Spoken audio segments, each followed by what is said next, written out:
Welcome to the Momnesia Podcast, a podcast for moms where we share the stories we want to remember and the ones we wish we could forget. We're your hosts, Julie Short and Sarah McLaughlin.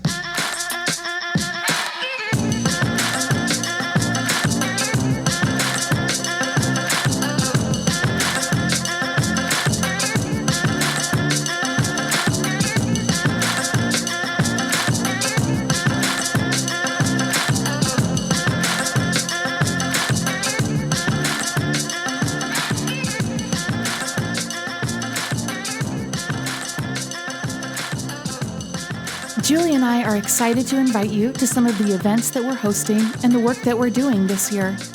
Did you know that I have 6 albums on Spotify, on Apple Music, and pretty much all of the places that you can listen?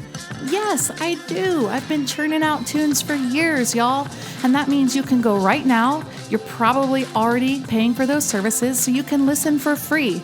It basically tells all the bots that Sarah should keep making music. Thanks for checking those out.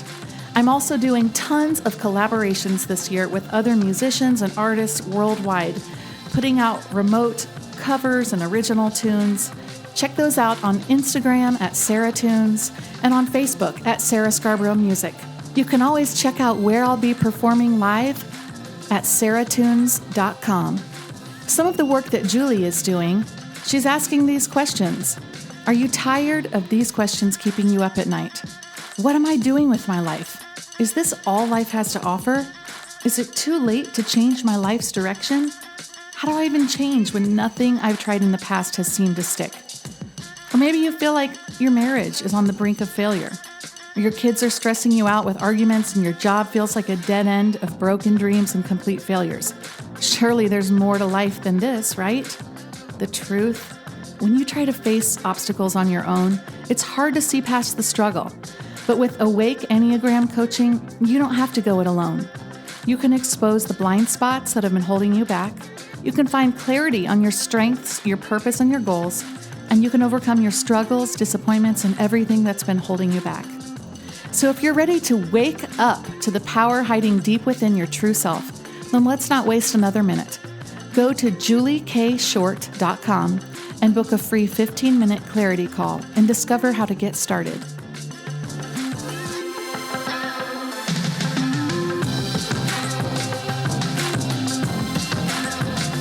Hey girl. Hey Julie, how are you? Doing all right. How's that new office working for you? Oh, I love it. I love having a space to call my own and feel those creative juices flowing. I want a space to call my own. I'm ready to get out of this place. I know. I don't know if you saw that. So our anniversary is today. Oh, And happy yeah, anniversary. 19 No, I years. didn't know Thanks. that. So Congratulations. thank you. Speaking of a place to call our own, I don't know if you saw, because I posted something about this, that someone was like, how great that the two of you are getting away just to reconnect. We went on a little date Saturday morning and I was like, oh, I'm getting away to be alone. I don't want to be touched. I don't want to be talked to. I told Jeff, but there's no one I'd rather not be talked to or not be touched by than you, babe. Yeah. If I want to be alone in a room with someone, Right. You are the person. It's like those That cards is you awesome. told me about, the greeting, or it was like I can't remember her name, someone who makes greeting cards. Yes. There's no one I'd rather lay in bed with and ignore you while being on my phone with, kind of thing. Yes, exactly. I love those. Yes. Those were in Nashville. We should come up with our own greeting card line, Sarah. We for moms. should. We should. Let's do it. Okay. In Get all ready, our spare guys. time, yeah. Yeah. That'll be our next thing. Yeah. So I really want to ask you about your Enneagram training and coaching and everything. What's going on with all of this? Yes. Oh, yes. I obviously, I love it, kind of obsessed. Mm-hmm. But I have been completing my coursework through the Narrative Enneagram School. Normally, you have to have these classes in person, and it would have taken me a really long time to be able to get those all done. But because of COVID, there, one silver lining, I guess, is that these courses are now being offered online. And I wasn't really sure how that was going to work because it's a pretty unique format, but It was awesome via Zoom. I just love that community. I get so charged up after being with them and just learning so much great stuff. So yeah, so I am loving the coaching, and I'm loving the classes that I'm getting to teach. I've got a few lined up in September. I think there's like 4 of them that I'm going to be doing. So I'm excited Very about cool. that. Yeah. So thanks for asking. It's hard to sit on Zoom. They're Friday, Saturday, and Sunday from like 8 to 3:30 Oh, wow. on Zoom. So it pretty much ate up all my weekends in August, and my rear end is pretty sore from sitting that long. But other than that, it was such a great experience, and I absolutely love it. That is So very thank you for cool. asking. Yeah. So you're doing the training. As far as kind of a longer term with the coaching, what do you envision that looking like? Oh, well, I plan on coaching women. So if people want to check it out, you can go to my website, juliekshort.com, and kind of see about the different options that I have. It's mainly geared towards women who are probably like, it's geared towards women who are maybe experiencing kind of some stagnation or some questioning about where they're at in life.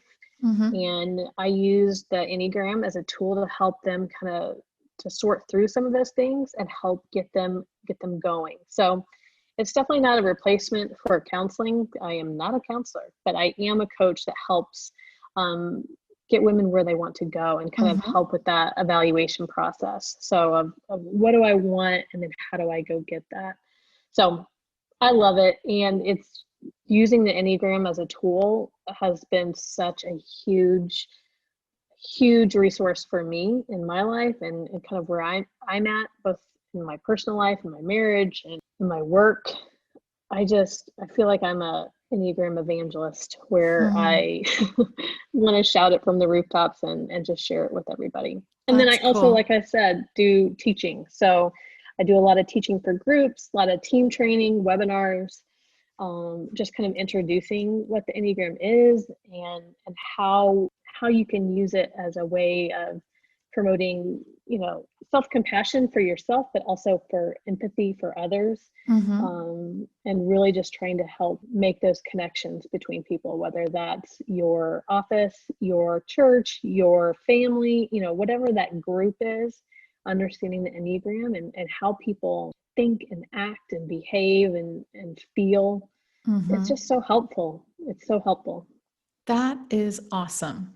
I think that's the only kind of evangelism I like right now. Enneagram evangelism. Yes. I like that. Yeah. Yeah, I'm very proud of you. That's cool. Oh, thanks, friend. And like you That means a said, lot. you're not a counselor, but a counselor is not a coach. Like these are both Right. They're very great different tools things. to have in tandem in your life. So I'm Yep. eager to follow along. Cool. Yay. What about you? What's going on in your world?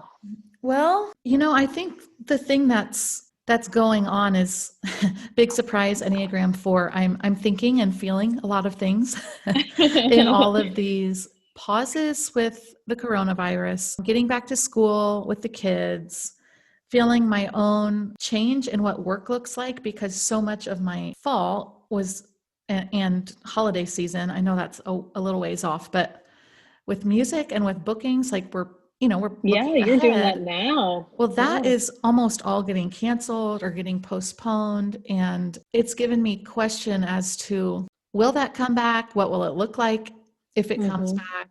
Trying to constantly pivot to figure out either a Zoom way or a live stream way to do things that would be hard to postpone. But it's kind of come at an interesting time that overlaps with figuring out, as a woman, I think I had made a lot of peace with the fact that I started my motherhood journey in 2007. And that's when Soren was born. And so I've had 13 years to kind of do mom and work different ways. And a lot of it I was home the whole time. Some of it I was working.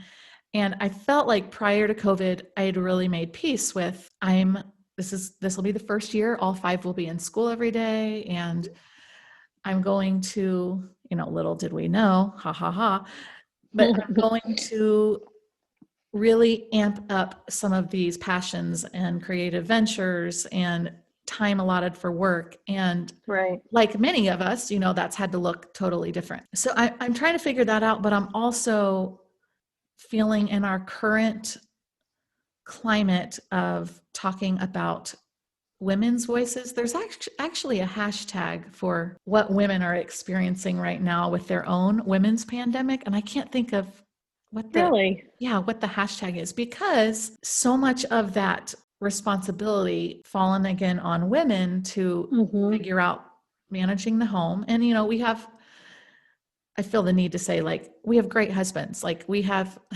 involved men who get talking about equal rights and talking about honoring their wife's voices in the world and all this stuff. So it's not that, but just the overall system and feeling like when a lot of this still falls on us as women, what is it that it's like I haven't felt some of these tensions and guilt conversations since when Soren was a baby and I was figuring out, am I going to stay home? Am I going to work? Like, what's this going to look like? But because of the need to be in a more domestic role right now, and I think, again, the climate of talking about rights for minorities, rights for women, access to voting, all these types of things, I feel that overlap. I feel that tension a lot more right now. Like, what is the world I want to create, especially having 4 daughters? Like, what is the legacy I want to leave? How much do I speak out? How much do I keep in? How much do I strive for unity when sometimes I think something stronger has to trump unity even? And like, so I constantly feel like I wake up with that, a little bit of fire in me. Like, what today am I doing with my day in a very nano micro goal way, just in my house with my kids, and then in a very like macro way in my work and in the podcast and in the music I make and in anything I do. That's just a prayer to make the world a good place for my son and my daughters. Right. So a lot of processing about that. And it's keeping me up at night, and it's waking me up early, and I'm trying to read. I'm trying to just, I don't know. I don't know what else to say about it, but that's kind of what's going on in my brain and in my heart these days. Yeah, it's a lot. It's a lot to process right now. Yeah. And I am finding myself in very similar situation. Really hard time shutting things down at night, shutting down my brain, shutting down my body, shutting down my emotions, shutting down my phone, shutting down my the phone. news. Yeah. Yes, it is really, really tough. So I'm there with you. And I think those are important. Those are important conversations to be having, like you said, both in the home and on an outside level. I think I felt very similar to you in that I think a lot of times, yes, sometimes just reading a book is the most helpful thing that you can do by listening to someone else's perspective and hearing their story and trying to really kind of understand what's going on. Because, our experience is so limited. There are other people who have very different experiences out there. So yes, sometimes just reading that book and hearing that different perspective is important. But I also feel like at this point in my life, like I'm being nudged to do something even more. Like, how am I going to actively engage in this real life civics lesson of how do we engage with our government and how do we engage with our leaders? And I'm learning because I've never done that before.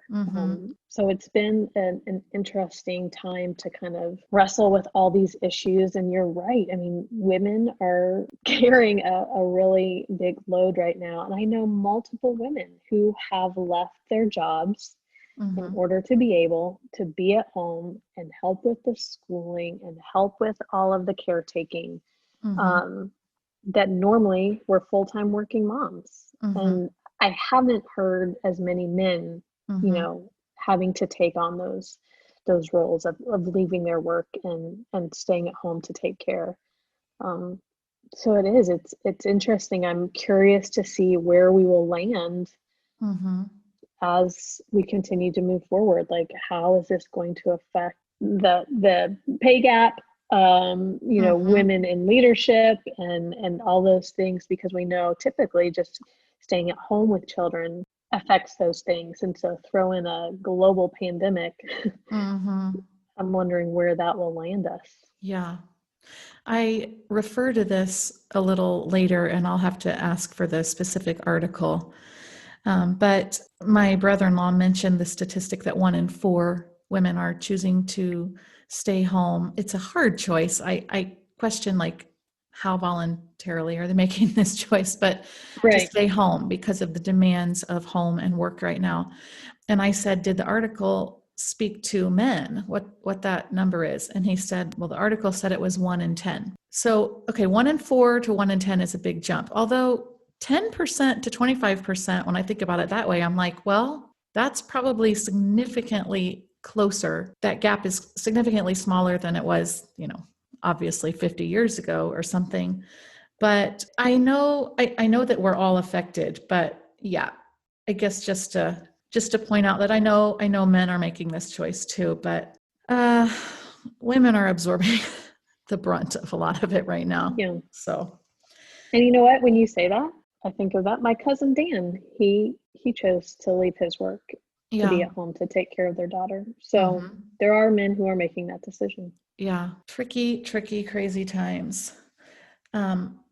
We have a guest that's coming on today that we speak to this a little bit about that importance of what we show our daughters, our sons and daughters, but especially in this case, daughters. And she's also a really fun person and is doing a lot of cool work that champions women and specifically mothers. So I think you guys are going to love this convo, and we're excited to bring Lisa Graft on. Let's go get her.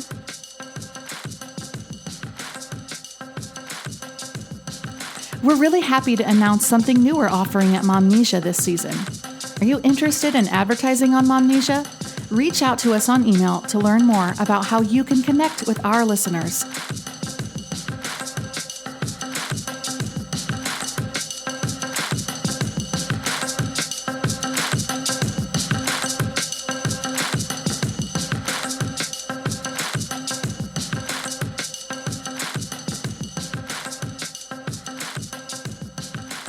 All right, Lisa, welcome to Momnesia. Thanks so much. Glad to be here. Glad that you're here. I was trying to think back to when we first met. I know that you and Julie are just meeting today, but I think that we first met singing on a worship team together at Grace. We did a long time ago. Yeah. Oh my goodness. I definitely feel left out of this singing connection, you guys. Well, let me hear you sing a tune. And no, that's what I'm saying. I need to be left out. That's okay. the point. Okay. So I don't actually know if we were ever scheduled the same weekend, though. We were. It's kind of a blur. We were? Okay. Yeah, we were. Yeah. It'll take me in a minute. So you have gone on to do so many cool things, and I feel like you put the fun in the things you do, which I love. I mean, you were doing cool things before, because I also remember that you worked at a radio station, right? Yeah. And now you have a podcast, and I've attended your Reset conference, which was amazing. So we'd love to hear a little bit from you. Like, give us your professional stats and what you're doing these days, and also your mom stats. Okay. I'll start with my mom stats. Cool. I've been married to my husband for 10 years. His name is Ryan. Awesome. And we live in Fishers, and our girl Josie just turned 6 last week. Oh, cool. Happy birthday, Josie. Yeah, so she started kindergarten this year, and then we've got a son, Calvin, who is 3 in a few months. Okay. So, yeah. Now, starting kindergarten, I don't know where you live. Are you virtual? What are you guys doing for that? We're supposed to be virtual. The school she was going to go to is still virtual, and then they're going to 50-50 and all that, those shenanigans. And I just was like, nope. None of this sounds good to me at all. Not for me selfishly, but then not for Josie either. And so she's like highly structured and thrives off of routine. And I'm like, that's not me at all. And so she's going to a private kindergarten for the year. So we don't have to worry about 50-50 or virtual or shutting down again because of COVID or anything like that. Okay. So she's going to be in person all year. And going to be great for everyone. Yeah. Has that started already? Yeah, she's a couple weeks in and Okay, cool. loves it. Yeah, Good. and Calvin goes to that same school because it's a daycare, preschool, kindergarten. And so we've got one drop off and one pickup, and it is Oh my amazing. goodness. That is living the dream, sister. Yeah. Totally. And I'm like, worth every penny for right now. Yes. Yeah. Okay, cool. So let's hear the professional stats. Okay, professional stats. I have been in radio for 12 years, in and out of the radio game because that's how radio careers work. Okay. And so I've done everything from country radio to talk to Christian radio was my longest tenure. And then most recently I was on Radio Theology, which was a 3-hour Sunday morning show on 99.5 ZPL in Indianapolis. Yeah. And so that was the most unique because me and 2 other guys got to be like ourselves and talk about Jesus and all this stuff, but it was on the top 40 station in central Indiana. And so like we're playing BB Rexa and Justin Bieber, but then, talking about life and faith and all that stuff in a normal way. So that was cool, but that got furloughed in March. And so that I think has become a permanent type of furlough. Okay. Yeah. And so yeah, with that experience, I've always just kind of known I was a storyteller. And so I have launched my own movement called IamMotherOfTheYear.com. And that's been since 2017 that I just started writing and trying to build a community of moms and teaching them how to celebrate themselves and celebrate each other, which sounds kind of basic, but if you know a lot about mom culture, that that's not basic at all. Like we're supposed to be beating ourselves up and judging each other harshly. And I just wanted a safe space for myself as a mom for those types of things. And then that's grown into like a speaking career, a writing career, the conference, and then now a podcast. So at the time that we're recording this, we've released 3 episodes of our I Am Mother of the Year podcast. Yay! Cool. Congratulations. Yeah, so exciting. Yeah, thanks. It is. It's so exciting. But it's been a long time coming. It's been about 2 years of dreaming about what could a podcast look like, and maybe we should, start a podcast. And then all of a sudden, when you're furloughed from the thing that really gives you life, and then at the same time, I got let go from my full-time job. I was a writer on the marketing team for a university, and so I got let go of that in June. So COVID it has taken its toll on our family. Yeah. But I'm so sorry to hear that, Lisa. That is a lot all at once. yeah, it was hard for sure. And still is, but I'm not the money person for the family. So I don't know exactly how hard it is. But Yeah. Yeah. But it's like, I just really felt like it's now or never. And so while I'm living on unemployment, I'm going to just give everything I can to see this movement become what I've always wanted it to become. And so that's been just the most amazing, life-giving journey. That's only been now a few months in the making. Gotcha. Well, we are so excited to cheer you on in that adventure and do everything that we can to help support you. I mean, as you know, we have a similar hope for moms that's what Momnesia is all about as well. Just kind of letting people behind that curtain and finding a safe space to kind of share what's going on in their motherhood journey, because it's not always easy and it's hard to find other people you can connect with in a way that is safe and vulnerable and encouraging and life-giving. And so we're so happy for this movement that you've started, and we want to do everything we can to support that. Yeah, thank you. Yeah. I think the more the merrier. Yeah. Exactly. Yeah. Exactly. I think I think generally speaking, women have had to pivot in a lot of ways differently than the men, historically speaking. And I have found So my brother-in-law, Jim, was saying, he works at Lilly, and one of the things they read and were talking about was that 1 out of 4 women since COVID have voluntarily chosen to stay home. I mean, I say voluntarily, but there's also that, like, you're between a rock and a hard place to figure out school and figure out childcare and all of these things. And my feeling as a woman trying to figure out a place in the home and a place in having a voice in the world and the workplace is that the women have had to kind of manage what that looks like for a long, long time. And in some ways, I think I'm hearing so many women, and like what you're doing, to constantly find a new way to do that. I think that has kind of been one advantage of recreating I don't want to say recreating, but one advantage of getting creative in this time is that we've had a long history of learning to pivot, learning to make it work, and doing it with a baby on a hip, I guess. So I love that I love that you've taken the opportunity of this space to be like, well, I'm not going to sit here and wait.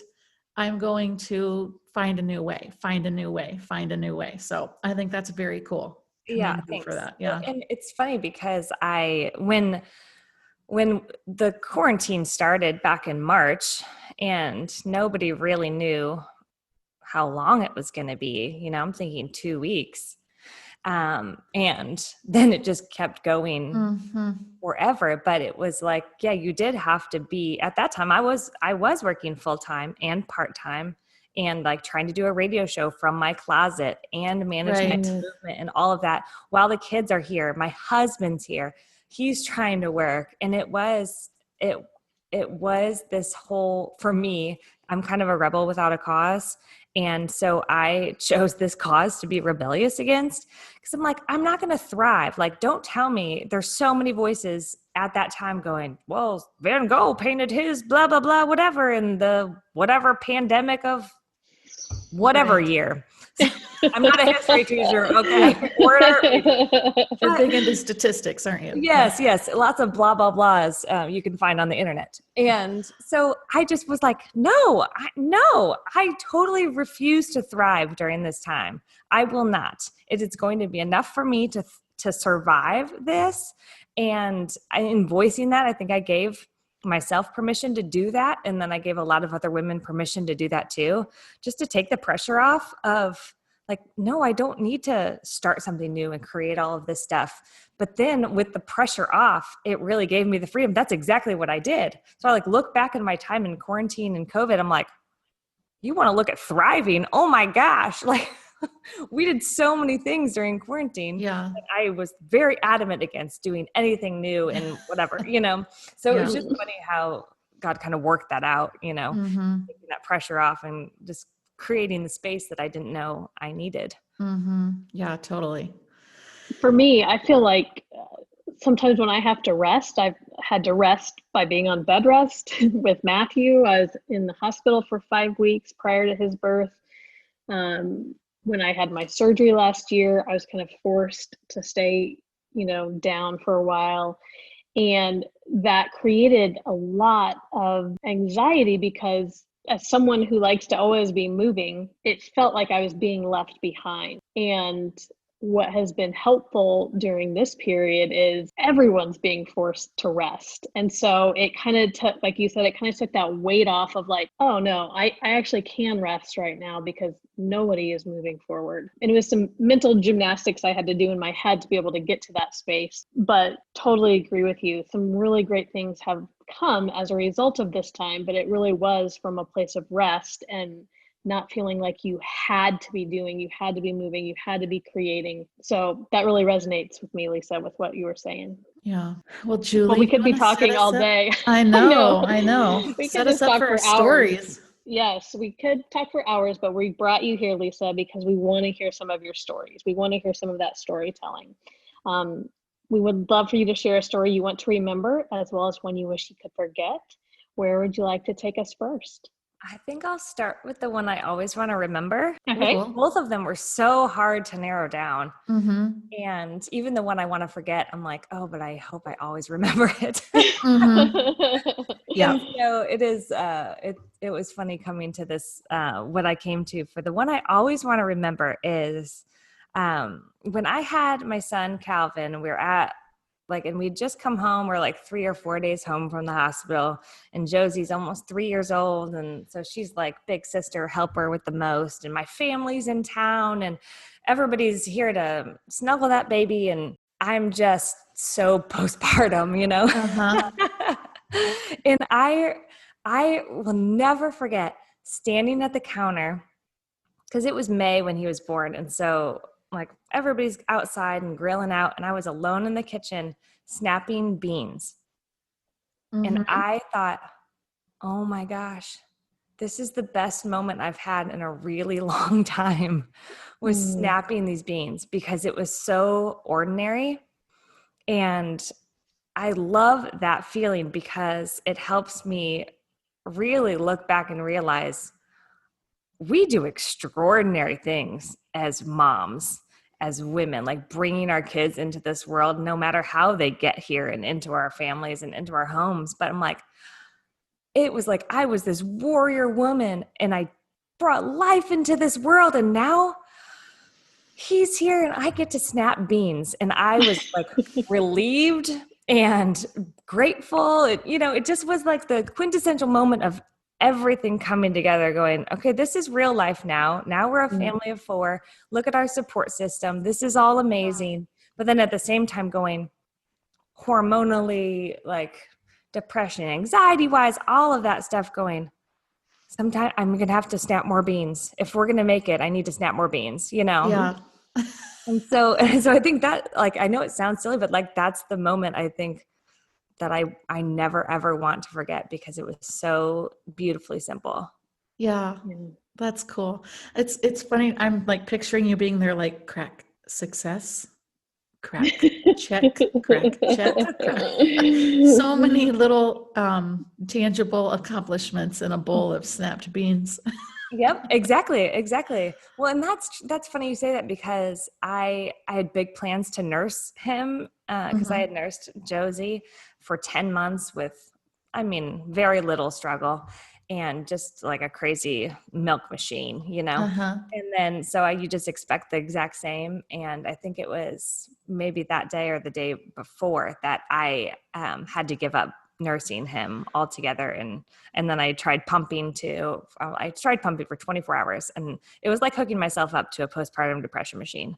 Like that's literally what I felt like. I'm like, I couldn't keep up with him already in the 24 hours. And I'm like, no, I'm not. At what cost, And so I chose formula. And I think it was like that day or the day before of the bean snapping, which did feel like a failure to me at first, and then just something like I had to grieve. And then, and then it was the snapping the beans. So you're right to say, like, these are look how many tiny victories you have in one short time. Right. A string of them, if you will. Yep. Oh man. Yeah.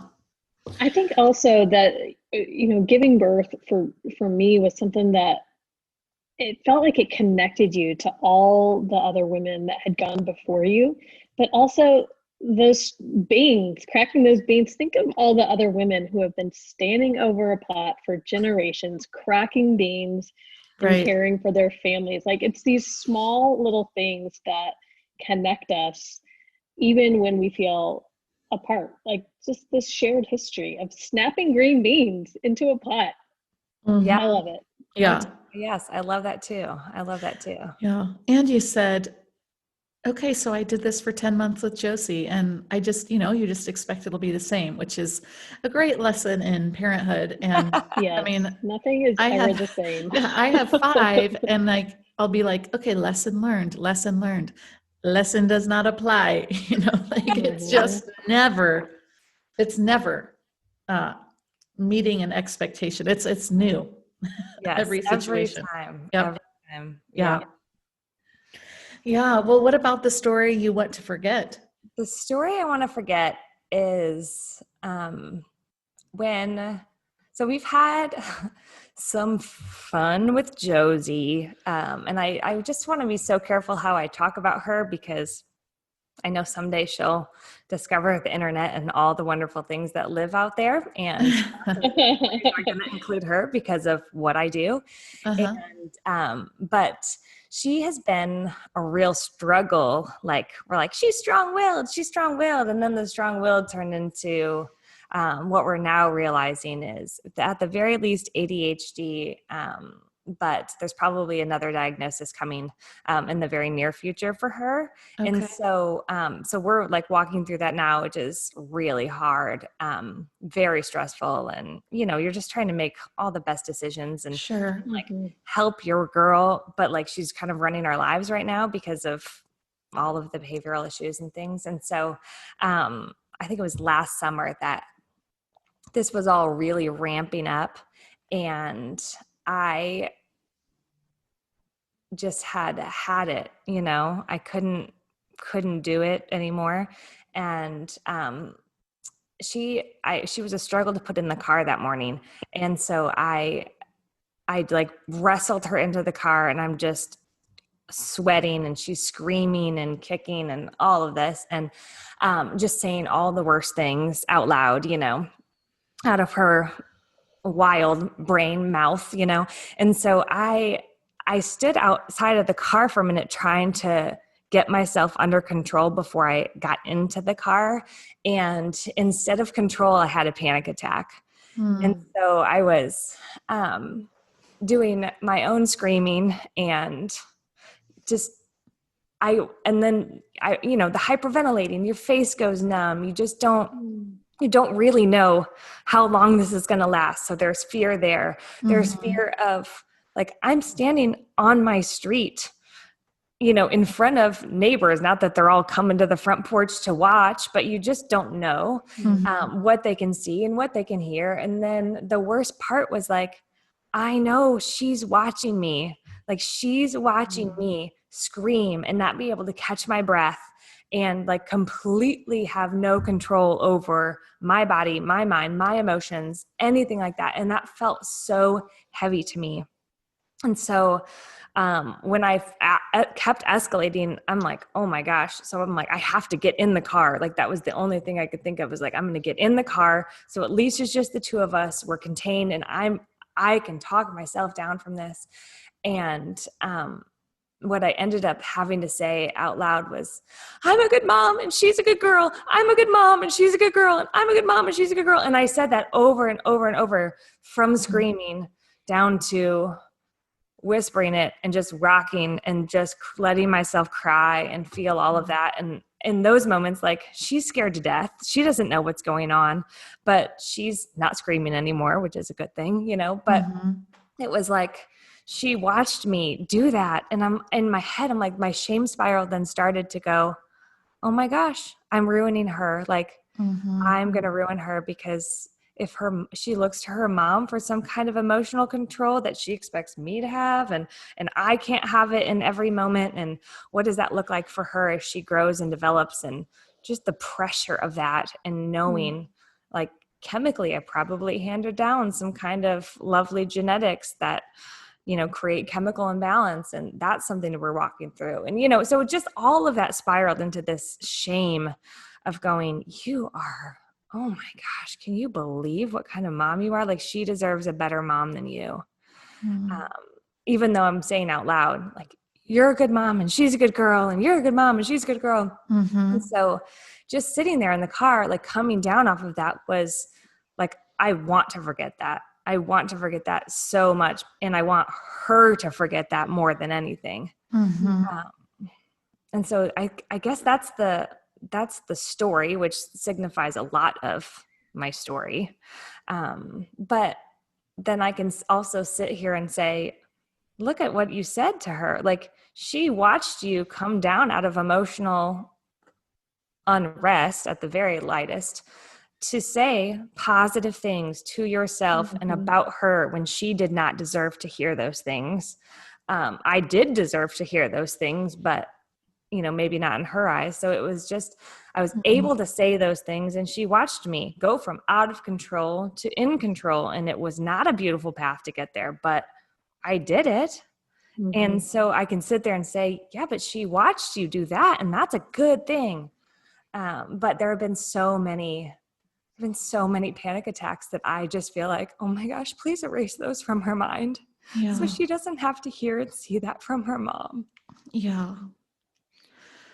Oh, that's so heavy. And I appreciate you sharing it. I'm curious, like, as you share it and you say you want to forget it, and I'm thinking, I'm glad you remember it enough to share it with us, because it's helpful to know we're in the same boat. It's helpful to hear how you took the tools you had to talk yourself down and what you show her. I'm curious though, for you, when you said earlier, I want to forget it, but I kind of don't want to forget it. What are the reasons that you say, I want to remember it? Because, like, what's the value to you in remembering it? Because obviously there's something there that you still want to have a takeaway. Yeah, the value for me in all of the things I've been walking through in motherhood and beyond is twofold. One, I so believe that the things that we walk through as mothers, like no matter how we walk through them, we're showing our daughters and our sons. But for me, it's very important to show my daughter what it looks like to become the woman she's created to be. And without these moments and the panic, the attacks, the anxiety, the depression, the things that I actively work through in a variety of ways, like, she's watching that. We're already having conversations about that. And that's huge, because whether or not she ends up with these issues or not, like I have, she's watching me, and all of these things, even, and maybe especially the hardest seasons, are helping me become who I've been created to be. And so I for sure want to remember it because of that. But then I want to remember it too, because, like everything, I feel like when you go through something and then no one knows, and the isolation of it, and just the shame that accompanies it. And I know a lot of women stay there because they don't have the tools or the imagination to see what it could look like outside of living under those shackles. Like, I think I've been gifted with not only the storytelling, but I have the gift of oversharing, I guess. And so vulnerability comes really easily to me. So, like, for me, it's nothing for me to say this to you guys, because I know deep down, like, this is not wasted. There is nothing that I've gone through that I can't now help someone else through. Like, there's some quote that I saw, and I don't know who it's credited to, but, like, you can't bring other women back from hell if you haven't been there yourself. So, like, because that's the call on my life, is to, like, help redeem and restore the broken place of motherhood, and help women, no matter their age, like, secure their identity and who they actually are, and become that and live that and show up strong in their lives. Like, we're all going to have moments like that, whether it's a panic attack or something else, that, like, if I can share and help someone else not feel alone, then that's what I'm going to do every day of the week. Yeah, that's awesome.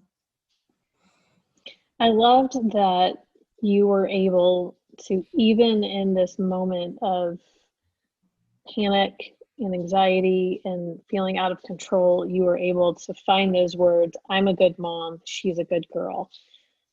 Where was that something that, as a part of your own work and your own journey, you had kind of claimed those words before?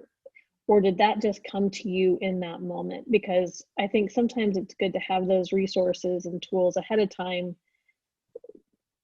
to be able to grab hold of those words when you feel out of control. And I didn't know if that was a part of your work ahead of time, or was that something that came in that moment? That was part of my work ahead of time. And that part of it was because right when I first launched I Am Mother of the Year, we created these Mother of the Year award stickers. They give us random acts of kindness to moms. And so those are still out there in the world and just amazing. And part of that was my daughter got on board with that. Like she loves doing that pre-COVID, of course. And so like just to run up to a mom at a grocery store and say, hey, you're a really good mom. And so that has been part of our language for the last couple of years. And so because she knows that, she says that to me, she gives me stickers, she says that to other moms, she knows because she's really smart. Like that's important to hear as a mom. Somehow she knows that. And so in her worst moments, which leading up to this was one of those, like she was saying, you're not a good mom. You're not a good mom. So she knows how to use it against you. And so then I'm like, no, I'm going to reclaim this. And she's going to hear me say this. And then I always want to like protect her. It's been very important for me to make sure she knows like she's a good girl. She might make bad choices, but she's a good girl, like identity wise. And so that is all part of the work and the conversation and the dialogue that's normal to our family culture. And so, yeah, that's where that came from in the moment. That's awesome. I love that. Yeah, I do too. Hopefully that can be a resource for someone else who's listening right now in that next moment of anxiety or panic, or when you had your limit with your kid. Yeah. Yep. It's a good thing to say. Yeah. And then to remind them too, hey, there's nothing you can say or do to me right now that's going to make me love you any less. Yep. Right now, you're not at your best, Right. But in the moment, just saying, yeah, you're too awesome to act like this. You're too sweet to say those words has been helpful for us too in those moments. And then the same for me, like showing that grace and kindness to myself has been huge. Well, I know it'll help someone else because it's going to help me. So we'll start with one right here. I'll be number 2. Yep. Cool. Well, thanks for sharing your stories today. And, you have a lot of good work you're doing and good you're putting into the world. So we're excited to highlight that and share it. Thank you. If people want to learn more about your organization, what's your website, Lisa? It's IamMotherOfTheYear.com. Okay. And same for the podcast? Same for the podcast. It's on anywhere you get your podcasts. And then we're videoing them as well with subtitles because women want, when they have a moment to dig into something, like they want it however they can get it. And so we're on YouTube and Facebook and IGTV and all that stuff too. Cool. Awesome. Well, thanks for being with us, Lisa. Yeah, my pleasure. Bye.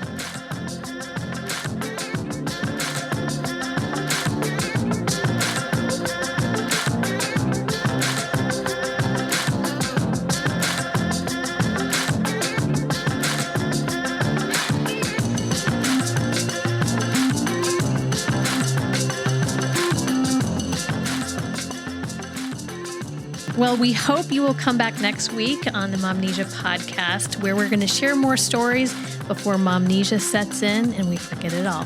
Have a great week. Bye-bye. Today's episode of Momnesia was recorded at Grace Church in Noblesville, Indiana, with original music by Phil Larson. Make sure to check out Grace's podcast Between Sundays and Phil's music on Spotify. Special thanks for today's mix and edit to India Potter. We're really happy to announce something new we're offering at Momnesia this season. Are you interested in advertising on Momnesia? Reach out to us on email to learn more about how you can connect with our listeners.